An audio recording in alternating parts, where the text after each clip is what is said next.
Salut, c'est Rado, je suis content de vous retrouver pour la mise à jour de l'analyse technique du CAC 40. Alors les marchés sont toujours bercés par l'idée que le conflit entre la Russie et l'Ukraine trouve une issue favorable avant de dégénérer.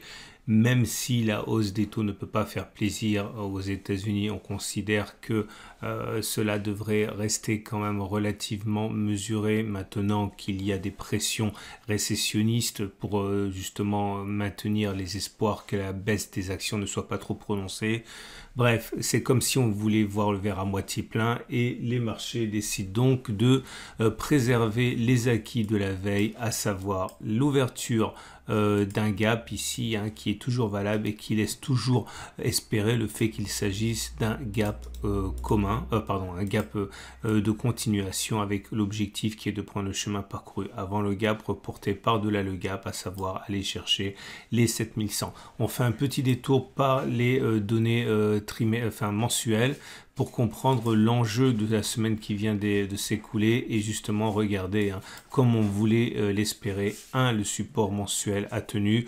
2. Le support trimestriel également. Attention, ce n'est pas la fin du mois et encore moins à la fin du trimestre, mais pour l'instant, cela pourrait être simplement une superbe opportunité de rentrée pour le long terme qui est intervenue et que certains ont pu saisir. Alors je vous rappelle que pour l'instant, encore une fois, on est en train de rebondir et on dit plus à plus de 10% au-delà des précédents plus bas, même 15%.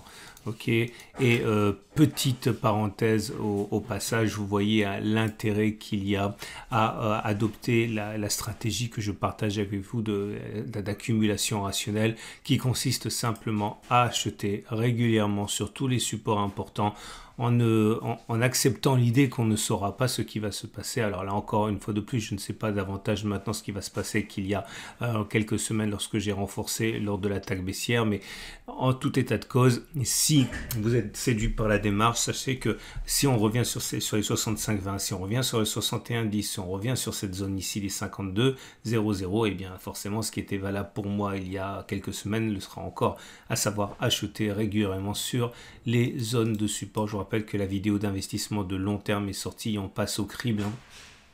Tous les grandes zones géographiques, les États-Unis, le Japon, les émergents, le CAC 40, l'Eurostock, tout ça c'est déjà en ligne. On revient sur les données journalières et comme je l'ai dit, pour l'instant ça tient. En plus la physionomie de la bougie est vraiment sympa, c'est la même bougie en mieux que la veille, à savoir une énorme mèche basse qui montre que les plus bas ont été rachetés.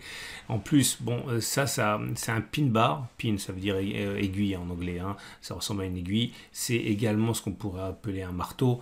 Sauf que le marteau, généralement, on aime bien le voir en fin de période de baisse. Mais bon, de manière psychologique, on va dire, ça ne change rien. C'est simplement que les plus bas sont rachetés et c'est assez encourageant. Surtout qu'on termine sur les plus hauts. Regardez les bougies Aiki-Nashi. Elles montrent que c'est modérément positif puisque la bougie verte est prometteuse, mais malheureusement, on a une mèche basse, donc c'est pas non plus aussi bien que lorsqu'on avait des longs corps verts sans mèche basse. On en a une, mais ça reste quand même une bougie qui est plutôt haussière. Et une fois de plus, on inscrit un nouveau bloc un nouveau bloc Swing Break, puisqu'on a inscrit un nouveau sommet. Vous voyez, donc on revient toujours à la même chose. Une fois que l'on inscrit la première bougie, le premier Swing Break vert, c'est plus souvent annonciateur d'une série que d'un cas isolé. Donc là, voilà, c'est le quatrième bloc vert. Il faut vraiment que vous regardiez ça. Si vous ne connaissez pas, vous avez un tutoriel sur la Tradozer Trading Academy. Ce qui nous amène pour enchaîner donc aux autres éléments. La moyenne mobile à 7 jours, elle est ascendante. On est au-dessus, donc la tendance immédiate, elle est haussière. La moyenne mobile à 20 périodes, elle est toujours descendante, mais non, je dis pas, c'est pas celle-ci, c'est celle-là. Elle est toujours descendante, mais on est au-dessus, donc la tendance générale est neutre.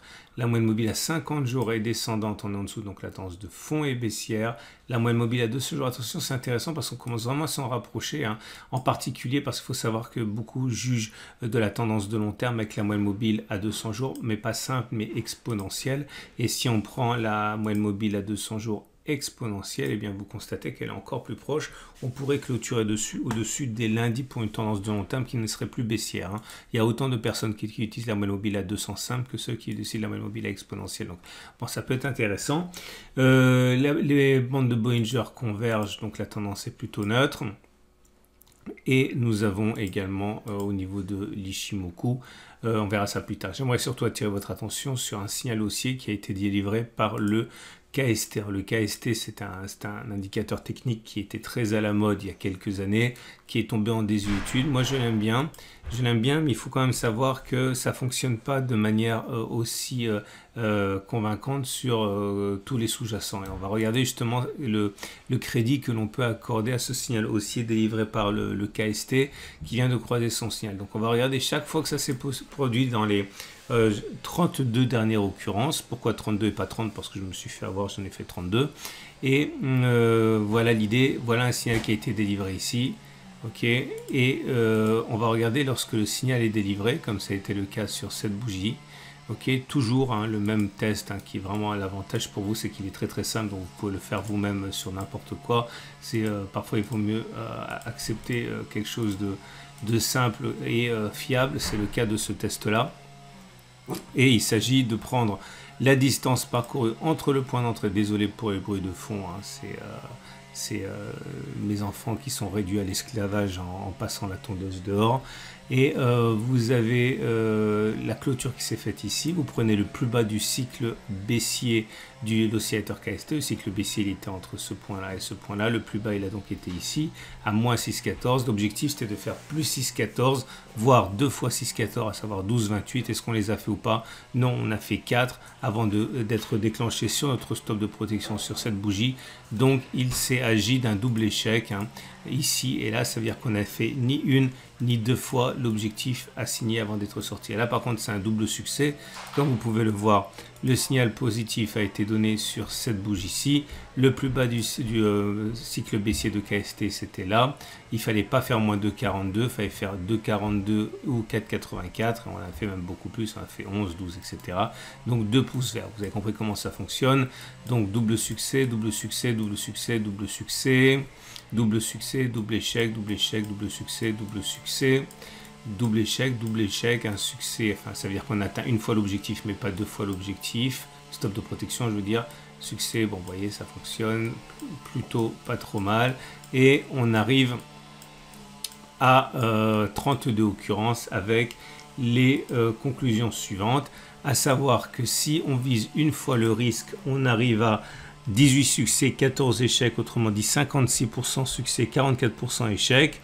Si on avait pris 1000 € de risque par trade sur un capital imaginaire de 100 000 €, ça veut dire qu'on aurait perdu 14 fois 1000 €, 14 000. On aurait gagné 18 fois 1000 €, 18 000. 18 moins 14, ça fait 4. On aurait gagné 4000 €. Bon, on aurait gagné 4000 €, mais si on vise deux fois l'objectif, là, on a tort plus souvent qu'on a raison, puisque on a raison 15 et on a tort 17 fois. Ça veut dire qu'on a gagné 15 fois 2000 parce qu'on a gagné 2 fois plus qu'on a risqué, 15 fois 2, 30. Et on a perdu 17 000, 17 fois 1000. Donc ça veut dire 30 moins 17, ça fait donc 13 000 € de gain. Autrement dit, si on veut utiliser cette technique, si on veut avoir raison, il vaut mieux chercher effectivement à rallier une fois l'objectif, clairement. Je prends la distance au stop de protection au plus bas, ça fait 13,05%, donc il vaut mieux viser plus 13 avec un stop de protection à moins 13. On a plus d'une chance sur deux de gagner, mais si on veut gagner de l'argent sur le long terme avec cette stratégie, il vaut mieux viser 2 fois 13,5 tout en sachant qu'on aura tort plus souvent que l'on aura raison. Voilà, je termine en disant que cela n'a aucune valeur scientifique parce qu'on ne peut pas prétendre à de la scientificité, de la rigueur avec uniquement 32 occurrences. Tout ça c'est donné à titre simplement pédagogique. On termine avec l'Ichimoku qui nous donne toujours un globalement neutre avec avantage favorable au baissier car on est en dessous du nuage, mais comme vous pouvez le voir, la SSB elle est plutôt plate, la Kijun elle est plutôt plate, la Tenkan monte en au-dessus, donc ça veut dire tendance de fond baissière, tendance générale neutre, tendance immédiate plutôt haussière. Et on va donc terminer avec les trades du jour. Alors, que peut-on faire? Si vous êtes haussier, vous avez deux trades entre guillemets faciles, hein. Celui du gap de continuation, donc comme j'ai dit, hein, l'idée c'est de parier sur le fait que ce gap est un gap de continuation. Donc prenez cette distance là, vous le reportez au dessus, ça vous donne un objectif ici à 7120, donc ça veut dire un objectif à 7% avec 7,5% avec un stop de protection sous le gap à 4%. Vous avez un ratio gain risque supérieur à 1,5, c'est pas mal.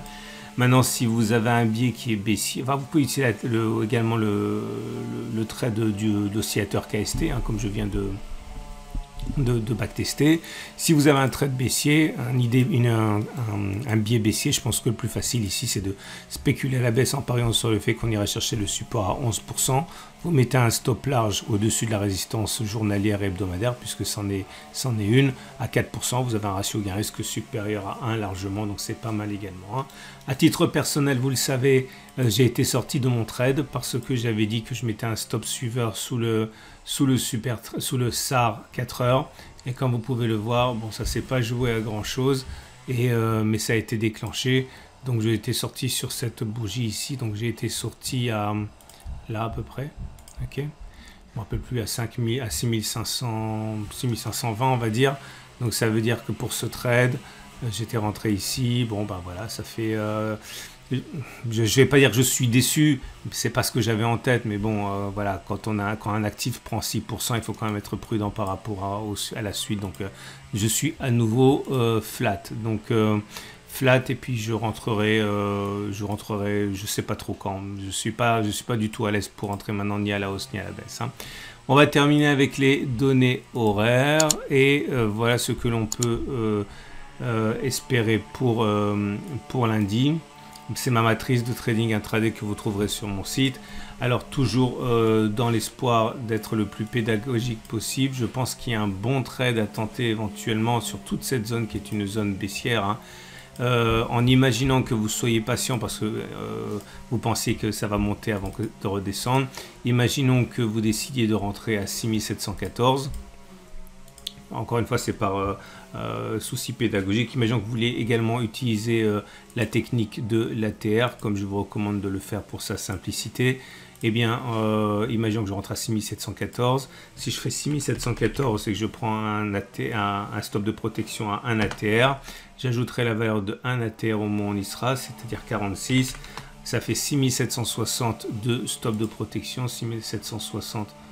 Ah non, c'est trop limite, hein. Je suis toujours dans la zone de résistance. Donc, soit j'attendrai que l'on remonte un petit peu plus haut, ok, soit je prendrai 2 ATR, mais là, je pense que c'est plus raisonnable d'attendre que cela remonte et prendre un stop loss à 1 ATR pour pas avoir trop d'expectatives au niveau de l'objectif. Donc, imaginons que je mette mon stop de protection ici. L'objectif, vous l'aurez compris, hein, c'est d'avoir au moins la même distance, mais vers le bas. Désolé pour les bruits de fond. Je souhaite une excellente journée. J'ai eu un petit problème de blog. Certains m'ont dit qu'ils n'arrivaient pas à se connecter. C'est réglé.